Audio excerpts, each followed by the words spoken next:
You know, the going from week 1 preseason to week 2, is that what you want to see in terms of the defense sort of rebounding? Yeah, I thought the guys did a good job. You know, we harped on communication, like I said last time I was up here. I thought we did a better job of that in the game, and I just thought we flew around a little bit more. Now we gave them a little bit more on the menu. You know, like I had said, the first game we didn't do too much, but I thought it was good. I thought they handled the situations well, communicated well, and definitely started faster. Where have you seen the defense sort of grow over the course of the last several weeks in training camp? I just think there's a good camaraderie, and I think that does show up with communication. I hate to keep saying that, but I think guys really do a good job of, right now are doing a good job or a better job of communicating from where we were earlier in the summer. And they're starting to know exactly what they're doing. They're playing with a little bit more anticipation, and in my opinion, you either play with anticipation or anxiety. And I think the guys are starting to play with a little bit more anticipation, and that's how big plays are made. What does Colin Saunders bring to the defense? I mean, you know, toughness. He is a really, really twitchy guy, in my opinion. You know, watching him and all that, just watching him go through the drills and everything, he brings a level of physicality. I think he's got tremendous block release, to be honest with you. When you watch him, he does a really great job of not staying blocked, hard to move inside in the interior.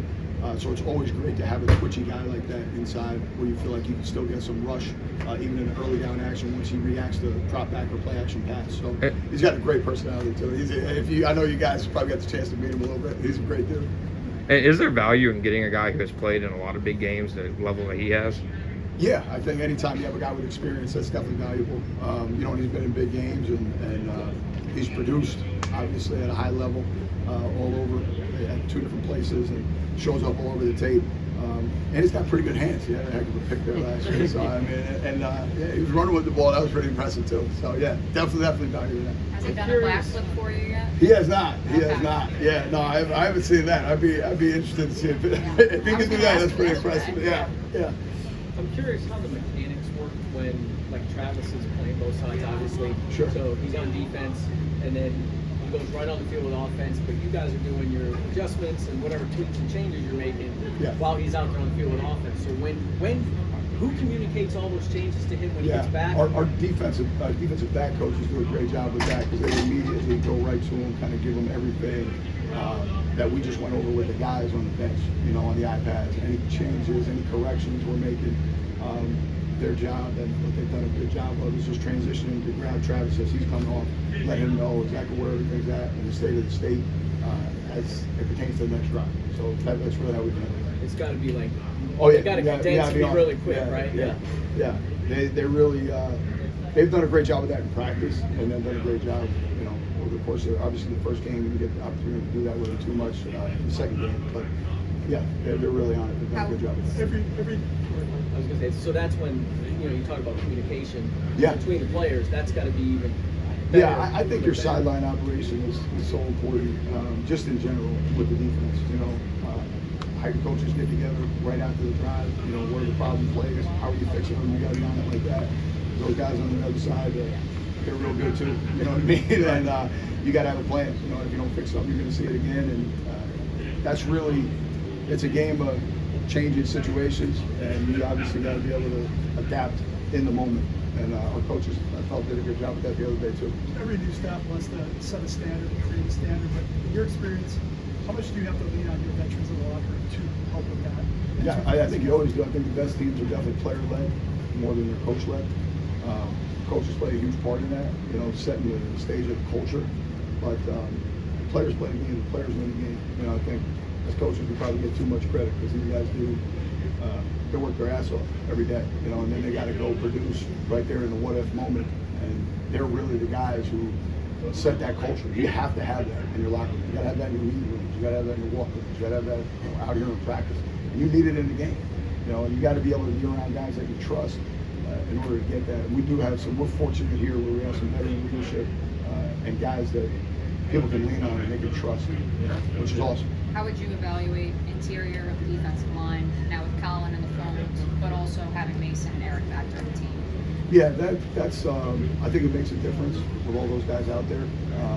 They look good. I thought they did a good job in the rush today, and do a good job in the run game. They're big, explosive bodies, so I think that's going to be a big help to us. And that's something we're excited about. Do you need to see something from them tomorrow versus do you want to see them in the game Saturday? Yeah, no, I mean, just the standard for them is we want to see their best all the time, obviously. You know what I mean? So whenever we're out there, we expect those guys to make a difference for us. You know, we feel that they did a good job of that today, and we're expecting them to move forward. As a coach, what do you get out of joint practices? I think it's just great anytime you're going against somebody else. You know, it definitely raises the level of intensity. You know, I don't care what anybody says. You're out there competing against somebody else. You got the opportunity to see your team against a different opponent, you know, and that excites the guys. I think it always has. Joint practices always have a great energy, in my opinion. You know, they're usually physical, they're exciting, and the guys are always excited to get out there and compete against somebody else. I like that. You know, I think it's a good thing. How many guys from when you were down in Miami are still on staff, still on the roster? You keep in touch with? A bunch of guys, yeah. Some of the guys on the defense staff I'm super close with, so yeah, keep in touch with them a bunch. You know, yeah, very close. And then a couple of guys on the team, you know, who were there the whole time I was there. So definitely a lot of great people there. And, you know, a lot of people are important to me there for sure. Do you get more work out of joint practice than in a preseason game? Perform more joint I think that depends. I mean, everybody gets something out of the preseason game. Even if you're not playing your starters, the younger guys can develop so much just getting those game situations and having to react in real time. You know, whether that's a 2-minute situation, short yardage, like all those things come up, and it came up a bunch in the game for some of the young guys the other day, where those are great teaching moments for them. They can really develop.